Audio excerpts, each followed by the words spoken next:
Hey everyone! So today I want to take time to talk about more of a Japanese social issue this week.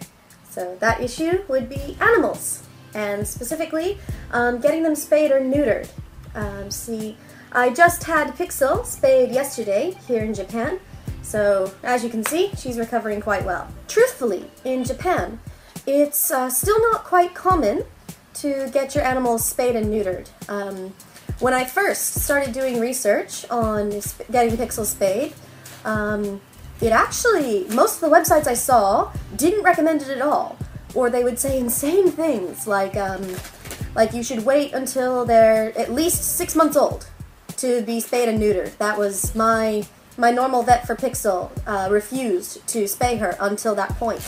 Other websites recommended that you let them have a period first before you spay, or even some of them said you shouldn't spay until they've been pregnant one time. And then a bunch more websites in Japan just completely recommended that you didn't because they'll get fat or lazy, or they won't act the same, or it's unhealthy for them, just all sorts of nonsense.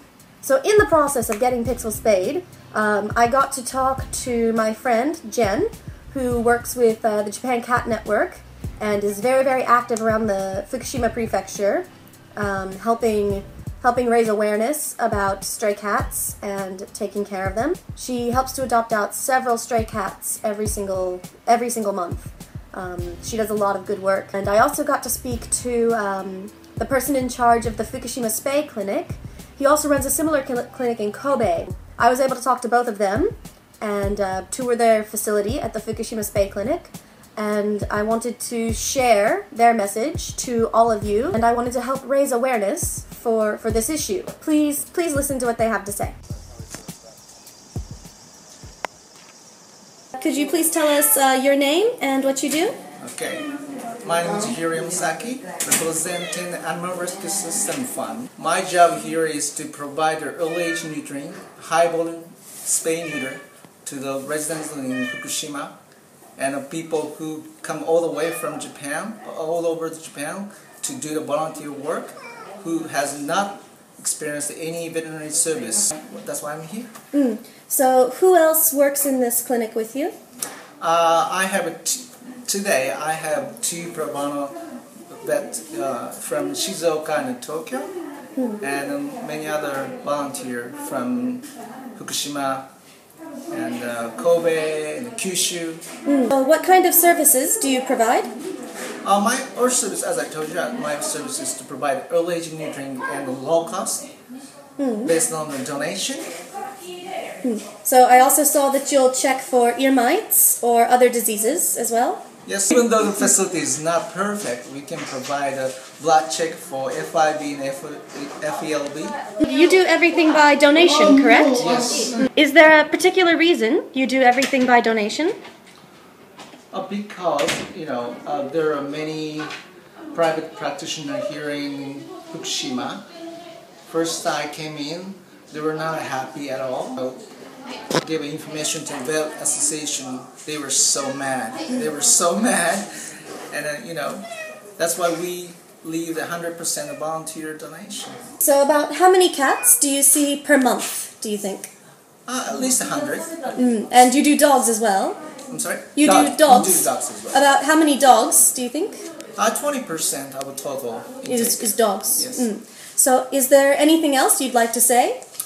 Well, first time I started this project, I heard many stories from the volunteers that the people in Fukushima have been dumping the kittens and the pups into the river.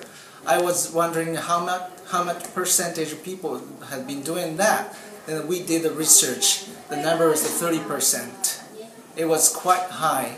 You can't imagine if you have 1,000 clients, 1,000 pet owner, 30% people have been dumping the kittens and pup without spaying and neutering. It's a crazy situation. So what I could do is to provide a service with low cost. That's the only thing I could do. Thank you very much. Hello, my name is Jennifer Kosha. I moved to Japan about a week after the disaster and spent 1 year in Yamanashi.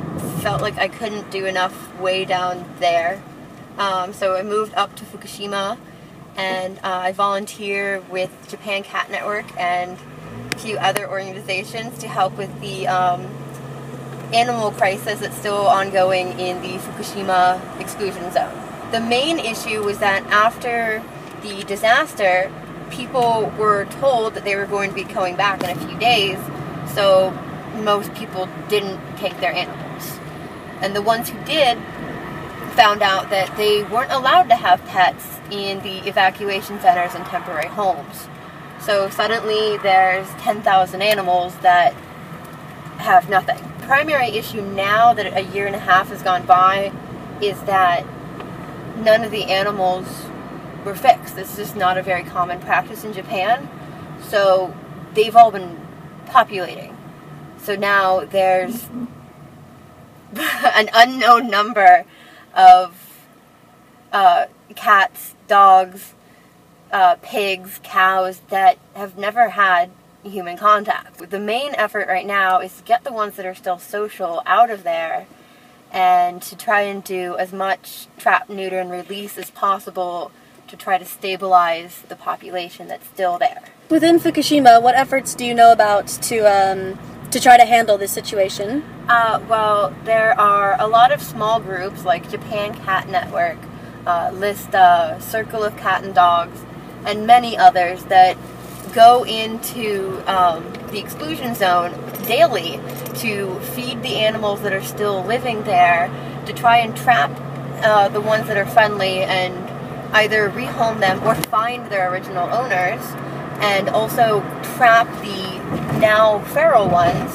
and try and get them neutered to try to control the population. Do you have any idea why spay and neuter isn't a common practice in Japan, by the way?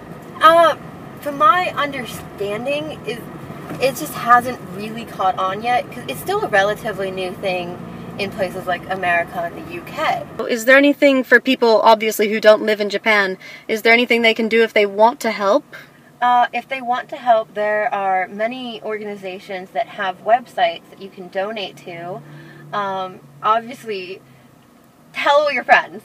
Share all the information you can with your friends. Tell people this is still happening. So, what websites would you recommend, specifically? The website for the rescue that we were just at, as well as the Japan Cat Network, and also there's a great website done by Lista. They all talk about how to promote spay and neuter and how to promote getting the education out there.